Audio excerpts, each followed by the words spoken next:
The following program does not offer personal medical advice. Please consult your doctor before using any treatment or product we cover.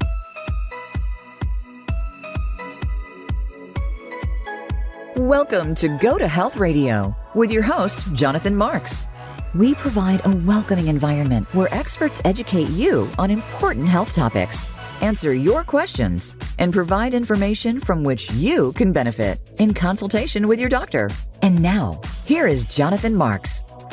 Hello, everybody, and welcome back to Go to Health. This is your host, Jonathan Marks. And here we are at the beginning of summer. You're all ready to go out and get some sun and enjoy the fresh air and with friends and family. But there's a problem that goes along with this, which is too much sun exposure. So in the US population as a whole, sun damage is the major driver of the increase in skin cancer in general and an accelerator of the aging of the skin. We will discuss basic mechanisms of damage for each and simple steps of sensible sun protection, which can help reduce risk for you. And our guest today is Dr. Jeffrey Schneider. Dr. Schneider retired after almost 30 years of practice at Kaiser Permanente, most recently as Chief of Dermatology in Marin and Southern Sonoma counties in California. He continues his work as an associate clinical professor at the University of California at San Francisco Department of Dermatology, working to improve sun protection education, especially in patients at higher risk for melanoma. So welcome to the show, Jeff. How are you today? Good, thank you. Good. So let's talk about this problem of sun exposure and melanoma and skin cancer. Give us an overview of what the problem is. Well, I think, as you said, skin cancer is increasing a lot. Both the less serious types, basal cell and squamous cell. We're talking about several million actually a year of each one. So it's quite a large number. Fortunately, most of the non-melanomas are not that serious, but when they're on your face and you have to have it at your tip of your nose, that's a problem. Melanoma is increasing rapidly too. Some of that may be issues of what we call early diagnosis, but there's no question that the rate is going up somewhat. Mm-hmm. As we said, sun is the major driver, and you can still go outside. You don't have to be paranoid. You just have to be reasonable. Got it. Jeff, can you tell us what's the difference between basal and squamous cell? The most common is basal cell, and that forms as a little sore. Could be anywhere in your body, though most commonly it's the face, ears, neck, arms, but it can be anywhere in your body, legs. It's usually not on double covered areas, so it's rare to see, under underwear areas, and underarms, but it does happen there, but much less commonly. Mm-hmm. It usually starts as a sore which won't heal, a little pearly spot. It just doesn't want to go away.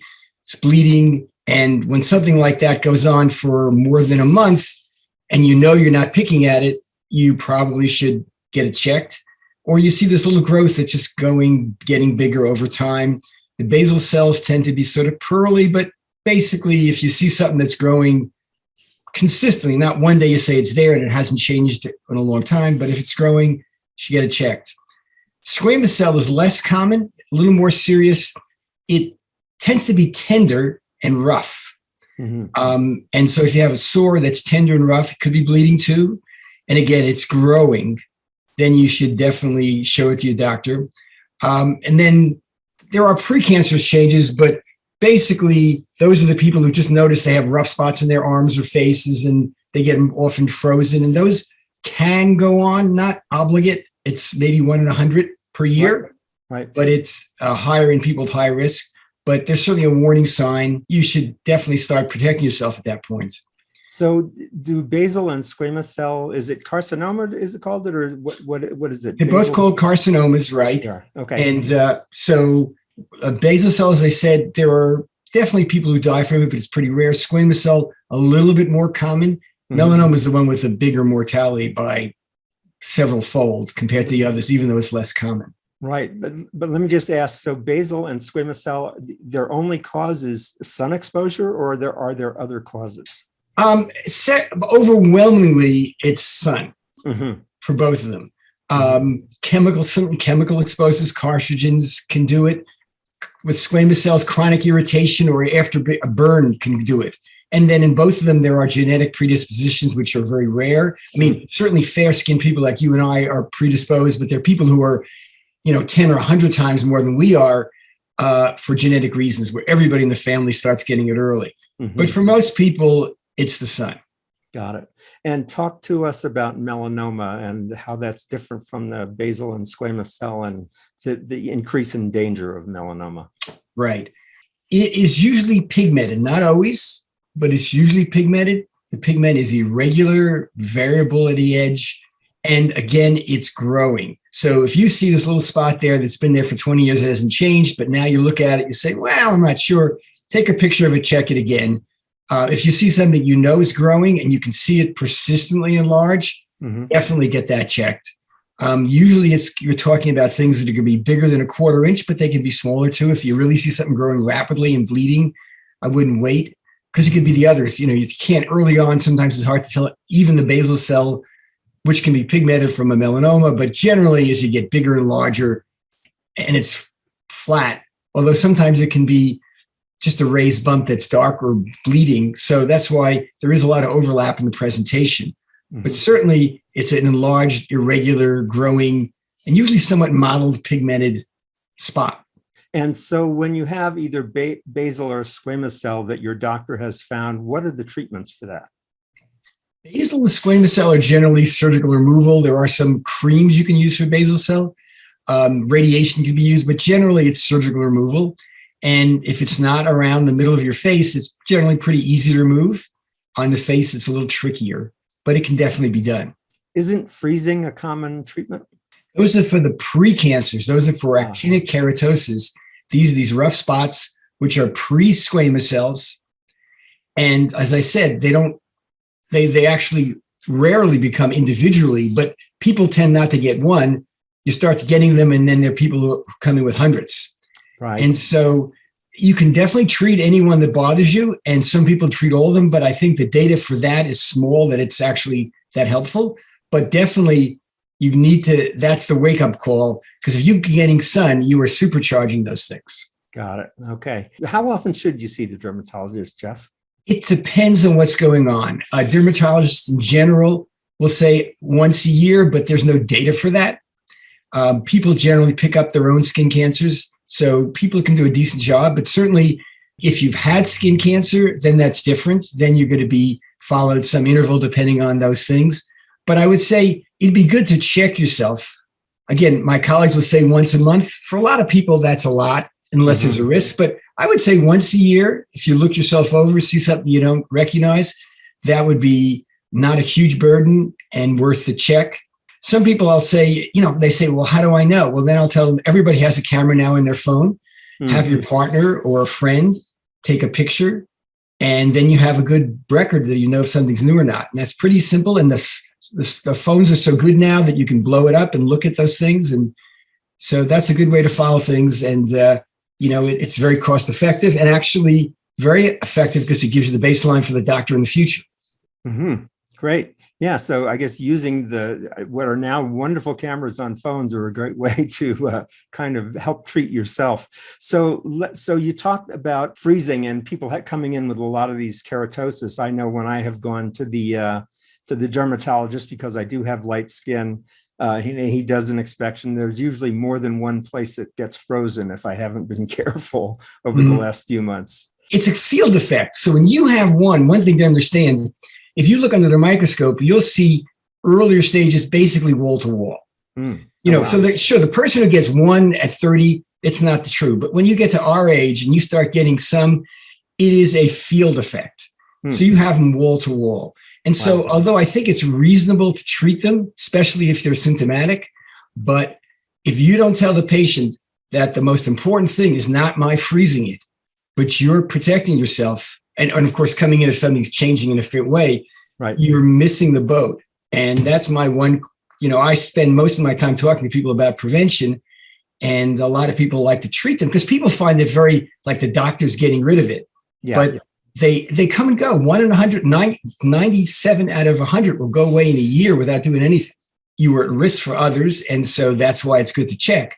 But it's a field effect, and so you want to calm down that field. And so when you say field effect, tell me a little bit more what you mean by that.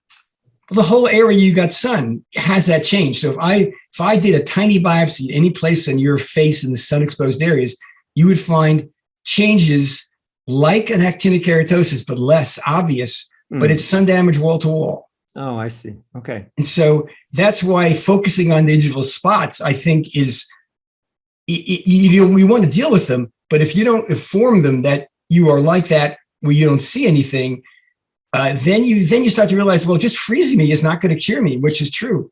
And it's not a curable thing, but you can control it. The more you sun protect, the less, the thing kind of calms down. Right.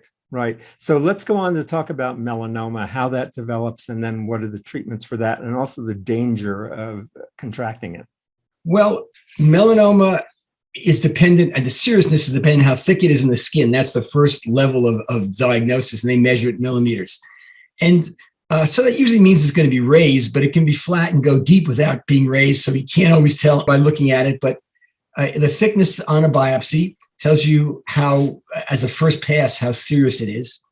And then like anything else, if it spreads to the nose or other internal, it's even more serious. And there's it's classified by that. But the key thing is, you want to catch it.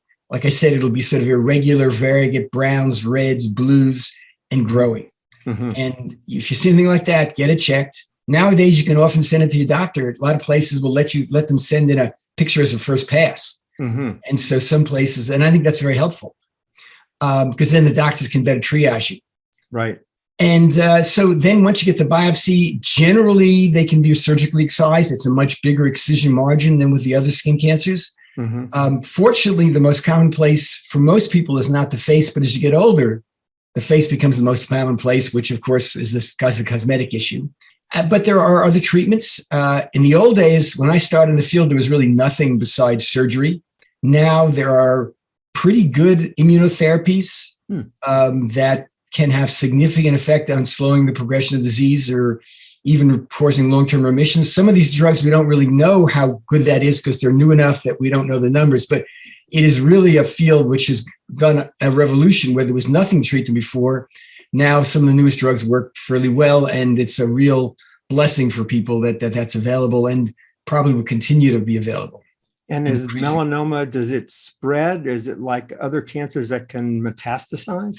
Exactly. So even a squamous cell and a basal cell, even much less, can metastasize. It's just very rare. With melanoma, it can definitely go.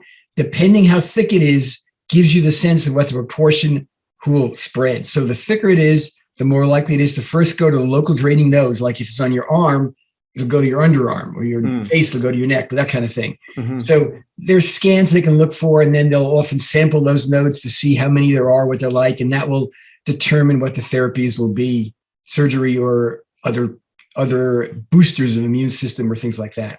Right. And you mentioned before this genetic predisposition to these kinds of things. And there's so many other diseases where I've learned about where, yes, there may be a genetic predisposition, but it's really about how you live your life and your behavior as to whether those genetics really express themselves or not. That's definitely true. That's for overwhelming group of people. It's not this thing where like everybody in your family is going to get it for sure. Mm-hmm. It's if you're careful, you won't get it. And if you're not, you might. Mm-hmm. Obviously, the simplest thing is how fair you are. And the second thing is if there's anybody in your family who has it. So if you have a lot of people in your family and you're fair, then, especially if you live in a place like California compared to New York, not that New York doesn't get it, but it's just so much more common in sunny places. Right. So Jeff, tell us, how do we protect ourselves? Do we have to be paranoid, or what are some reasonable ways, as you're saying, to protect yourself from too much sun? The simplest ways are wearing a broad hat and a shirt. And when I say a hat, a baseball cap only covers your forehead and leaves your ears, your neck, and actually most of your face, including the tip of your nose, down unprotected. Mm-hmm. A broad hat that goes out about 3 inches, and there's some very reasonable ones that don't stop traffic you can wear, but it's a tough transition for most people. They really have to be nurtured over that hump from a baseball cap, which is what you see the coaches on the sidelines wear, to a full hat, which is the only one that really works. Right. And a t-shirt. And there are sun protective clothing, which I recommend, but not because they're more sun protective, but the good ones are comfortable enough. You can wear a long sleeve shirt in the summer sun. If you can't tolerate it, you won't wear it. But you would almost never get burned through any reasonable shirt. The only exception is like a men's white undershirt, which is wet. That is like transparent to the sun. So if you're wearing a white t-shirt on the beach and it's getting wet, you're not that protected. But you wear the average colored t-shirt on the sun. Now, you're not getting arm protection, and a long sleeve shirt will do that. But again, if you had to say the basic thing, if you can wear a broad hat and you can wear a t-shirt, that is the best thing. Sunscreen is great in addition. If you don't want to wear a long sleeve shirt, you can put it below below your sleeve down, and on your face, the exposed areas. If you're wearing a broad hat, you really only have to cover the nose and the cheeks. Your forehead is pretty well protected with a hat, so it's just below that, and your neck you want to protect. So you made an interesting comment before about if you're going to wear a t-shirt, it should not be white because, especially if it's wet, it's transparent. I remember, as a kid wearing a white t-shirt in the ocean, and of course that was getting wet. But you're saying I can wear a t-shirt, but it really should not be white. It should be a color. Well, I meant to say like the men's white undershirt. That is a particular type of bleach. When you make a shirt like a men's white undershirt, that's transparent. A regular cotton shirt, white, is less helpful. If it has any color, it's better. It doesn't have to be dark. Turns out like a light blue is a good color. It's blue, the colors actually affect it. The darker the colors in general protect you more, but they're hotter. So a lighter color is still better than the dead white. It's bleached white. Right. Definitely the conformation of the particle of the strands opens up and lets light through, especially when it's wet. So we're talking with Dr. Jeffrey Schneider. He is currently an associate clinical professor at the University of California at San Francisco Department of Dermatology. He's working to improve sun protection education, especially for patients at higher risk for melanoma. He's retired after 30 years of practice at Kaiser Permanente, but as I just mentioned, he continues with sun protection education. We'll be right back with more from Dr. Schneider after these messages, so stay with us. We'll be right back.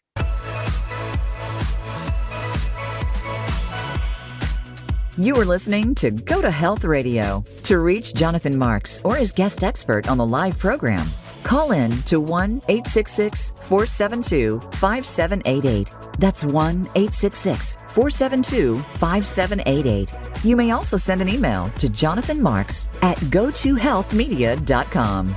Now, back to this week's show. Hey, this is Jonathan Marks, and we're back with Dr. Jeffrey Schneider on Go to Health, and we're talking about sun protection and aging of the skin. So, Jeff, in the last segment, we started talking about hats and shirts and covering yourself. Let's talk about sun protection using sunscreen. Tell us about that, because when I go into the grocery store, it's like a wall of sunscreen, and I don't know what to get, what's best, how to use it effectively. Go ahead, tell us. Well, sunscreen is probably the product that has people spend the most money on for sun protection. It's a multi-billion-dollar business, a lot of advertising. It is a good product. I'd always take a broad hat and a t-shirt over a sunscreen, but sunscreen is a great additional thing on the areas you don't want to cover with clothes, like your forearms, your lower face. You don't want to wear. Of course, people wearing masks for COVID are protected, but hopefully we don't have to wear that forever. Right. So the key thing about sunscreen is two things. The SPF, you want a reasonable number, anything above 30.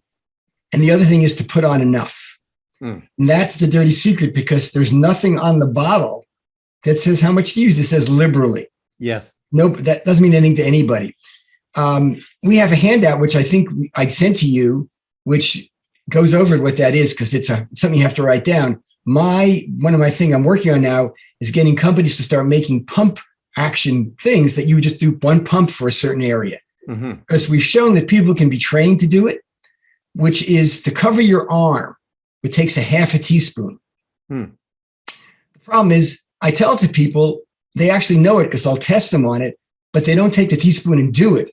And every sunscreen, because it's different viscosity, some are thick, some are thin, looks different in your palm. So you have to learn what each one of your sunscreens looks like on your hand to know how to. So it's tricky.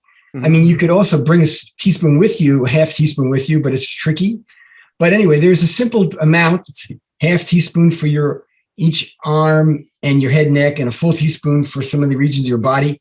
But and actually one of the companies used to have the picture that I recommended on the back of the bottle, but it's too hard for most people. You got to go simple, but you have to put a lot on, and a half teaspoon is a good measure. And for an individual area, but I guess for the most common areas, the face and head, neck. So that's a half teaspoon, and for each arm is a half teaspoon. Okay. So that gives you a good idea if you want to, but you measure it out for yourself because you can't guess how much it'll be. Right. Now let's talk about legs and chest and back. Well, again, that's more. It would take a full teaspoon to cover the front of your torso, a full teaspoon for the back of your torso, and a full teaspoon for each leg. So that's the amount. And again, that's a lot. For your whole body, it comes out to be a shot glass, about 30 or 40. So, but again, that's hard to divide up because, so it's tricky. That's why it's nice to know individually, but that's how much it would take. Now, that's the second thing is cost becomes a factor. If you're really using a shot glass of sunscreen, which is 1.5 ounces, and you're spending $30 for 3 ounces of sunscreen, people tend to use less. And my study have shown, and other people have shown that you lose less when it's more expensive. So I tell my colleagues, you're doing them a disservice when you say, if for your face, sure, you want to spend a really lot on sunscreen, fine. Right. But if you're going to use it for larger areas, you want to go for a more reasonable one, apply it fully, because if you want to get that number, you have to put the amount I told on you. If you use a half, you get half. If you use a quarter, you get a quarter. Most people put on a quarter to a third of what they're supposed to, and they're getting that corresponding a little of the number on the bottle. So you get a 30, put it on right. Now, people will say, well, doc, I'll use 100. And can I use less?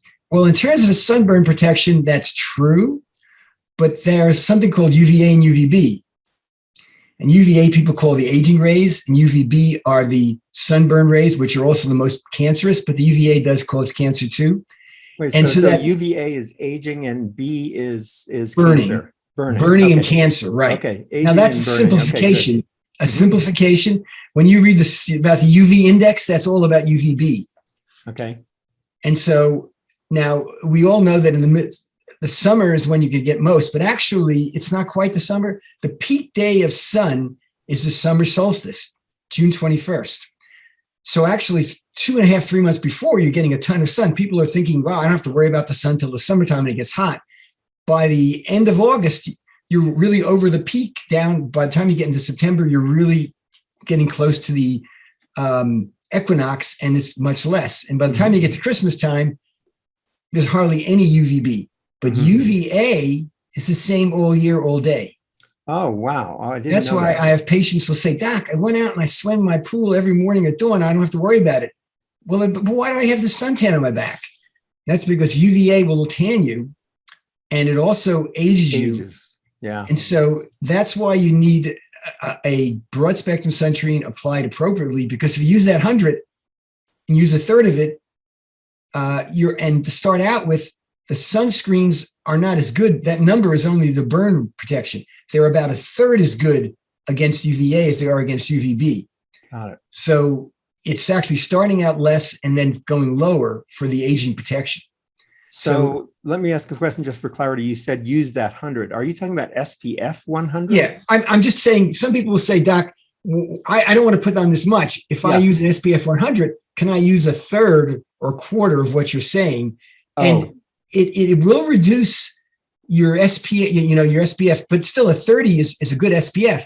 Yeah. But for UVA, it's much less than that. So for your aging protection, you can't do that. That's a trick that doesn't work. Okay, so what you're saying is whatever sunscreen you buy, you should use the recommended volume that you talked about. Exactly. And not try to adjust it based upon the SPF score. Correct. You should use a 30 in that 25, 30 range. That's a good number for especially if you're in California, we get a lot of sun, but even in New York, you're out a whole day in the middle of summer, you get a lot of sun. Yeah. So is it worth, so you're saying SPF 30 is good, but you certainly, I've never seen 100, but you certainly, I see 40, 50, 75. Is that a waste of money, or what should we be buying?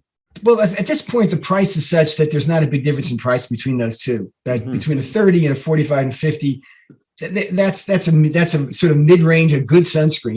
And then you need to put the right amount, but don't spend too much on it because then you'll underuse it. So my favorite, I always tell people what's the cheapest one because I figure they'll use it. And we didn't want to talk about brands, but certainly most sunscreens with a reasonable number and a good brand, if you apply it adequately, you'll be fine. Now there are recommended ones that people test because the FDA does not actually check the SPF. They just take it from the manufacturers. And when people like Consumer Reports check it, they turn out they're almost all overestimates. But not the good ones are very little, but some are quite underestimated. There's also another controversy about the ones with zinc and the ones with chemicals. Zinc is certainly the safer part, but it's hard to get a high number. It's hard to get a number of about 25 with zinc. So, and it's a little more whitening. It's certainly safe. And for babies, there's no reason not to use that because they don't complain about that. For adults, it's a little trickier because of cosmetic acceptability. But if you're worried about things, that's a good one. There's a whole thing about being reef safe. Like in Hawaii, you can't take a sunscreen with oxybenzone in it. And so that has effect on reefs. So a lot of them will say reef safe, and that's what they're talking about. So there's small issues, but basically if you use enough and a decent number, like about in the 30 or above range, and use enough, you'll get pretty good protection. Although clothes never fail because you don't have to worry about how much is on your skin when you put a hat on. Got it. It's good. And shirts, like a cotton shirt, as long as you're saying it's not bleached white, is going to exactly. Okay. I'm almost. It's there. Maybe if you go to Hawaii and face the sun all day, you'll get into trouble.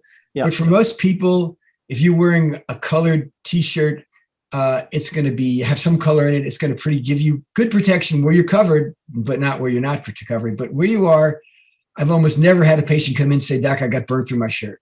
Yeah. Now I'm light skinned, as you mentioned before, Jeff. I've had an experience where I was at the beach. I was sitting under an umbrella.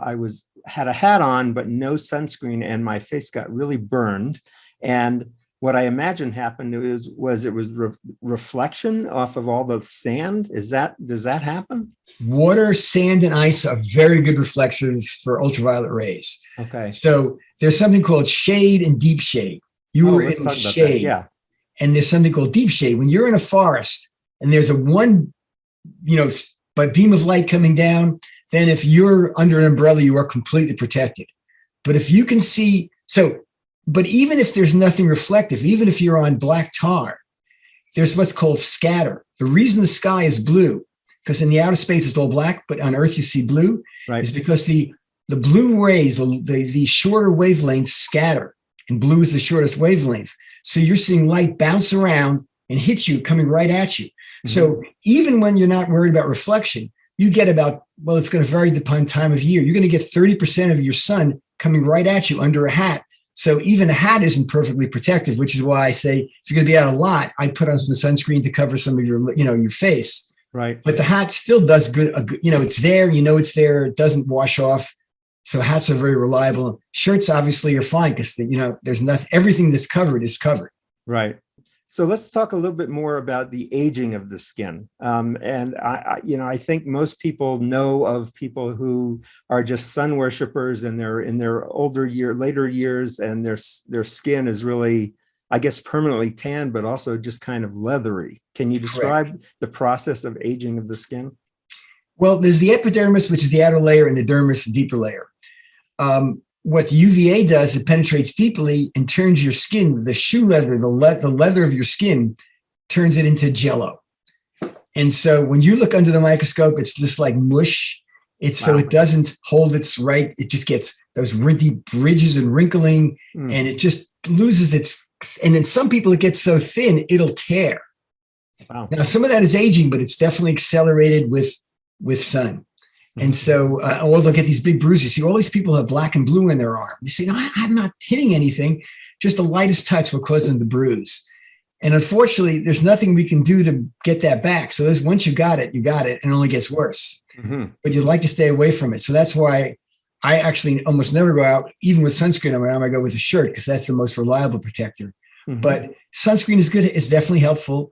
But now, the lighter you are, the more likely that's going to be a problem. So medium skin people, it's a much less a problem. But in the lightest people, if you're old enough and in a sunny enough area, your skin will get a lot of changes. Now, the epidermal changes are the pigmentary things you talk about, and the fine wrinkling is a combination of both, of the deeper and the superficial changes, giving you that fine wrinkling. But you look at a Black person who's the same age as you, who lives in the same area, you can see the difference in your skin and those qualities. They won't have that nearly as much because pigment is a wonderful protector for the skin. Right. So let's talk about that. People who do have darker skin, what do they have to do the same kinds of protection or less, or how can everybody protect themselves regardless of what skin color you've got? Right. I think there's a risk for everybody, but it gets to be much lower with darker skinned people. I wouldn't say they have no risk. They certainly do get melanoma, about 1/10 the rate of whites. So that does exist. And when it's present in darker skinned people, it tends to be in a funny area like the palms and soles, because both your palms, your soles, and your lips are pink.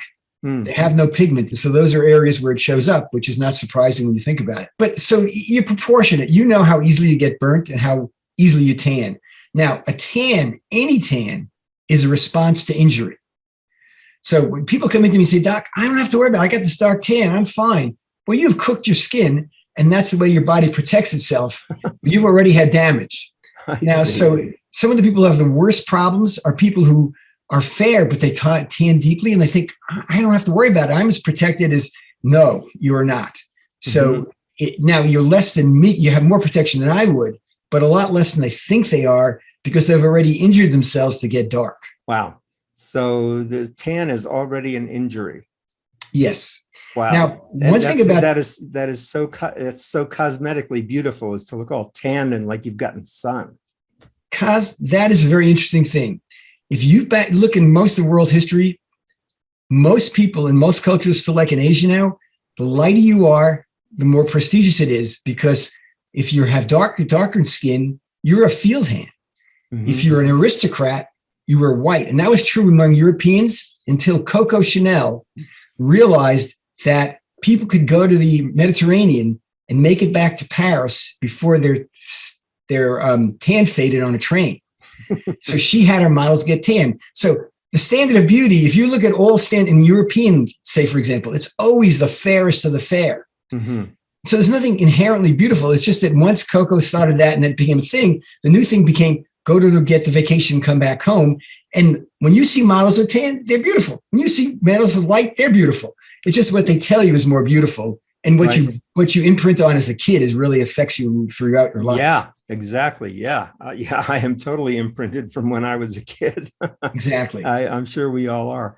Wow. Okay. So tan is really a burning of the skin. So it's less than a burn. I use the burn sort of.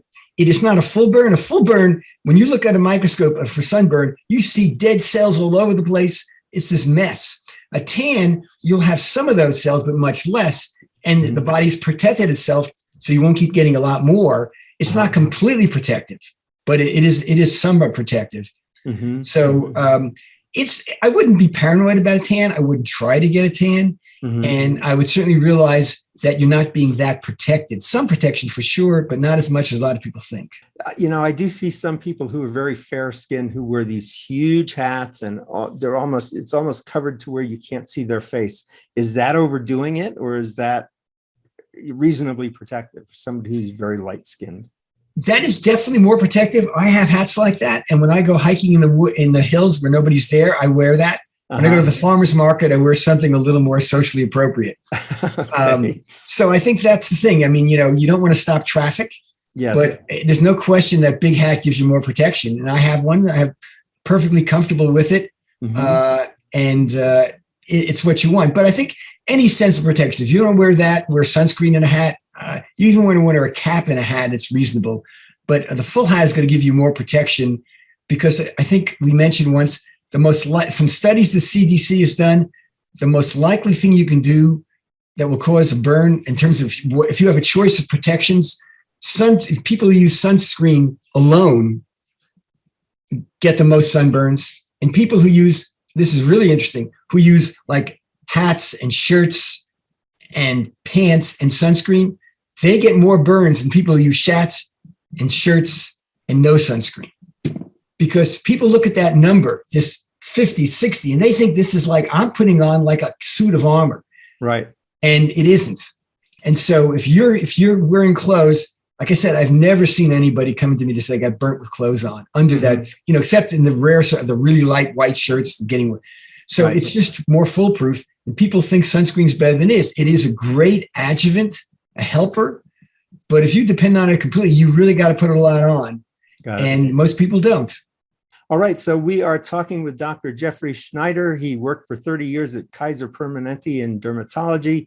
He's now at the University of California as an associate clinical professor working on improving sun protection education. And he's doing that right now with us at Go to Health. Stay with us. We'll be right back with the third segment after these messages.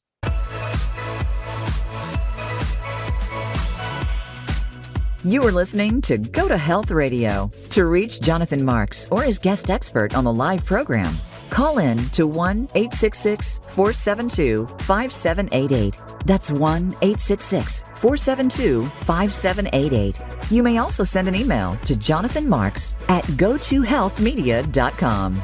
Now, back to this week's show. Hey, this is Jonathan Marks. Welcome back to Go to Health. We're talking with Dr. Jeffrey Schneider, dermatologist.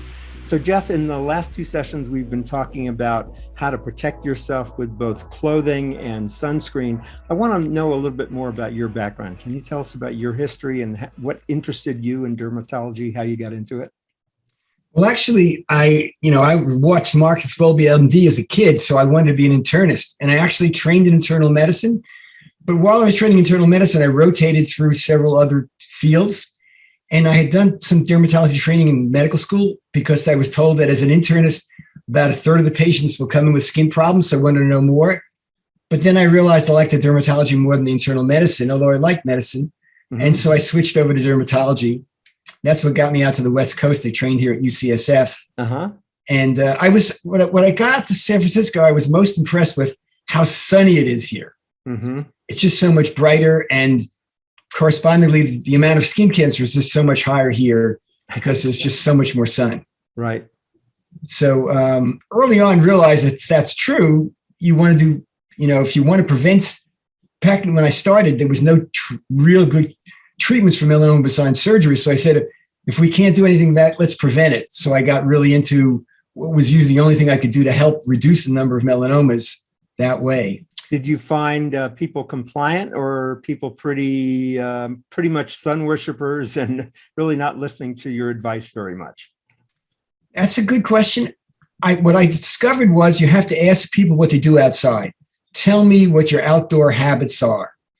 And then one by one, I would say to runners, well, you could wear a sort of one of those, because I like the bee caps, but get one with a little flap. Wear a t-shirt, but I could go over each one. And then with a golfer, they can wear the Greg Norman hat because that's socially acceptable for golfers. So I have to go through each one of their habits and I could help them. But that takes time. And what I realized was most people don't want to spend that much time. It probably takes about 10 minutes to really do that well with people. I love to do it. My nurses would have to scream at me, get out, you have patients waiting.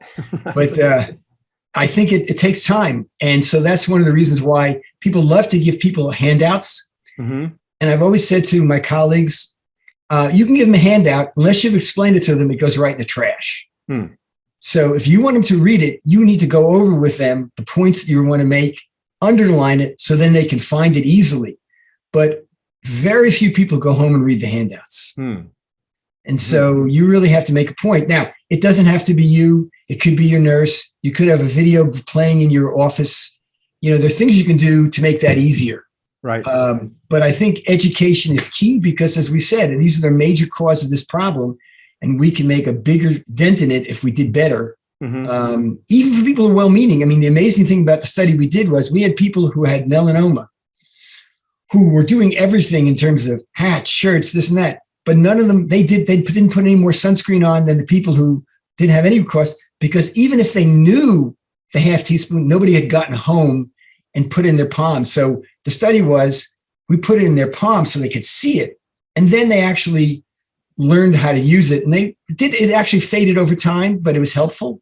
So that's why I think dosing it with a pump or something like that, because it's really hard to remember this abstract thing. And every one of your sunscreens looks different. Right. So we're going to be publishing something about that soon. Right. So Jeff, let me ask, so one of the things that I've heard, isn't it better to put sunscreen on before you go in the sun? Or does that not matter? No, it does. It's a little confusing because that's true for chemical sunscreens. It takes a little time for them to penetrate deeply because they work a little different than the other sunscreens. Zinc sunscreens work instantly. Okay. But the other ones need to be put on a few minutes before you go out, maybe about 10, 15 or something like that. It's rare people do that. I mean, some people do. It's whatever's convenient for them. If in the United States, the Dermatology Association recommends reapplying sunscreen because they're assuming you're putting on a third and you're going to reapply it. My only problem with that is, as we know from other drugs, tell a person to take a once a day drug, they'll do it most of the time, 3 times a day drugs. So if you expect people to put it on 3 times every 2 hours, you're whistling up a tree. I'd like to get them to do it right first, because if you go out at 11, 12 o'clock and you don't have enough on until your third application, you've had a problem. So Jeff, I have a question for you. You've talked about volume, and yes, in certain sunscreens, you should put it on before you go out. What do you think about the idea of before you get in the car, before you load up the car, you put on your sunscreen, but you measure out the sunscreen with that half teaspoon that you can get from your kitchen drawer? What do you think about that idea? I think that's a great idea. I think it's worth doing if you can remember to do it. And actually, you'll learn what your sunscreen is. So I think that's very helpful. That makes a difference for chemical sunscreens. For non-chemicals, it works instantly, but it is actually a good idea, as you said it. If you can do it in advance that way, that would be helpful for both. And Dr. Schneider has shared with me, and I'm sharing with you on our website, a handy handout that you can download. And Jeff, tell us what is on the handout that you're providing. Well, I have things about hat recommendations, and sunscreens and shirts, and for different activities like biking versus this. I mentioned some things you could do. Like if you're wearing bike pants, you could wear knee socks too to cover the lower leg and sunscreen. So a couple of tricks you could do that are helpful for different things. And I think clothes are always better, as we said, but sunscreens are a great addition. Got it. And do you recommend particular sunscreens in your handout? I do have some names. They're not the only ones, but I think they're good ones. There are plenty of other good ones too. You can find out in other sources. Great. And you've also provided us with information on where people can go on the web to find out more information about sunscreens. Yes. And those websites were, what did you mention? Well, there's Consumer Reports and the New York Times Wirecutter, but those are restricted. There's one called the Environmental Working Group, which are very zinc pro sunscreen, which is good. Plus, there's pluses and minuses with that, but they're free and open to anybody. So that's a good place to look for free. Just understanding that people are not quite as critical of chemical sunscreens, particularly if they don't have oxybenzone, which, as I mentioned in the article, that the downsides are more theoretical than real. Okay. And you also mentioned about reef safe sunscreen. What's that about? Well, it turns out that some of the chemicals, one of the biggest one is something called oxybenzone, which is in some sunscreens. But now you can't go to Hawaii with oxybenzone. They won't sell them there. And I guess if they catch you at the airport with that, they won't let you in because it does harm. The most recent evidence is after they have damage from bleaching, the oxybenzone gets in it and finishes them off. Wow. So it seems to be harmful to reefs. Oh, wow. Wow. Okay. So if you're headed to Hawaii, you want to make sure you've got the right sunscreen with you. Right. Okay, good. So Jeff, tell us a little bit more about sun protection education and what you're doing in that area. Well, what we're talking about today is exactly what I'm saying about trying to figure out a good, easy method for people to put the right amount on. We talked about the half teaspoon, but that requires a little effort. Other things like maybe we're going to try to get manufacturers to think about pump actions, which will give them delivered a standard dose. Right. It's kind of like you wouldn't expect your doctor to say, here's this, take as much as you want. You have to take something. In the old days, you would have a capsule where somebody measured it out, put it in the capsule and gave to you. So, it's sort of, that's called dosing. And I think that may be the future, but we'll see. Got it. So it really is, just to repeat which I think is a good idea to do. Just to repeat, so what we're talking about is physical protection, either from a hat or clothing of some kind, as long as it's not bleach white. Any kind of color will protect you from the sun. But then also, in addition to that, for places that are not covered, you should be using sunscreen. Exactly. Okay. So clothes are always the best, or being in the shade, but that's not always what you want. Right. But if you're going to be in the sun, then clothes and then sunscreen is a secondary, not a primary. Got it. And what about reapplying? Even if I put on the right amount of sunscreen, when do I need to reapply? Well, if you're just putting on the average amount, the American Academy of Dermatology recommends every hour or two to put another dose. Wow. Or if you put on the adequate dose, you're okay for the day. But you have to know what that is, and that's hard, as we said. Right. But if you do the teaspoon thing, then you're fine. Okay, even if I go in the water? Most sunscreens that are rated as water resistant, you do lose some, but you retain enough that you'll be okay. If you really think you've used a lot, and especially if you rinse off, do a lot of things like that, you rub it off, then you might reapply it. But it should really last if you put the right amount on. That's the problem. Most people don't put enough. How much is melanoma and skin cancers increasing in the U.S.? Well, that's a good question. There are numbers. It's been increasing at about, I forget the right number, about 5-6% a year. Mm-hmm. That's in incidence. In mortality, very little. Mm-hmm. And people used to say it's because we're catching it, but a lot of people believe there's a problem. When you look at early skin cancer, it's hard to separate from sun damage. Uh-huh. And so that we may be diagnosing extra, but it's a theoretical argument at this point. Yeah. But it's increasing. But we know that by reducing your sun, there's one study in Australia suggesting, at least for squamous cell, that it reduces the amount of skin cancer you get. We certainly know it protects the sun from the sun damage you can see visually. All right. So again, in summary, we've talked about the kind of protections you have, but in terms of the kind of cancers you can get, we've talked about basal cell, we've talked about squamous cell cancers, and then we've also talked about melanoma, which is probably the most dangerous and can be life-threatening. So you want to make sure you get checked.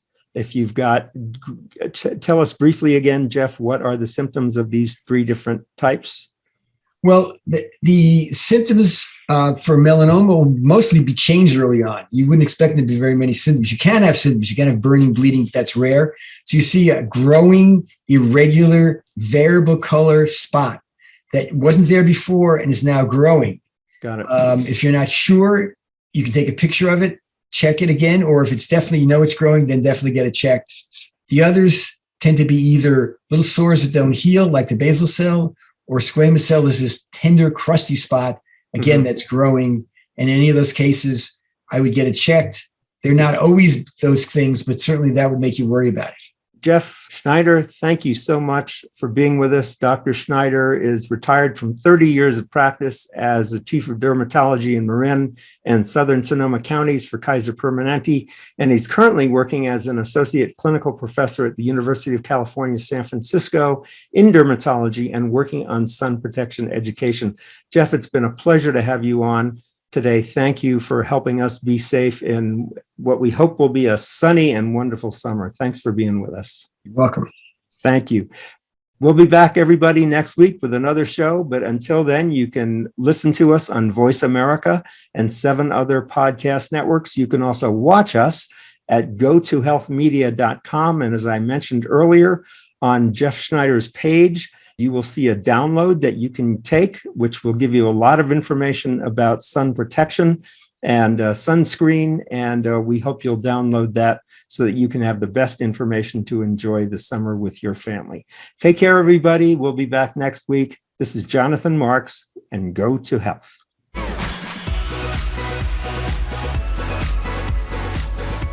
Thank you for tuning in this week to Go to Health Radio. Be sure to join Jonathan Marks and another health expert next Wednesday at 3 p.m. Eastern Time and 12 noon Pacific Time on the Voice America Variety Channel.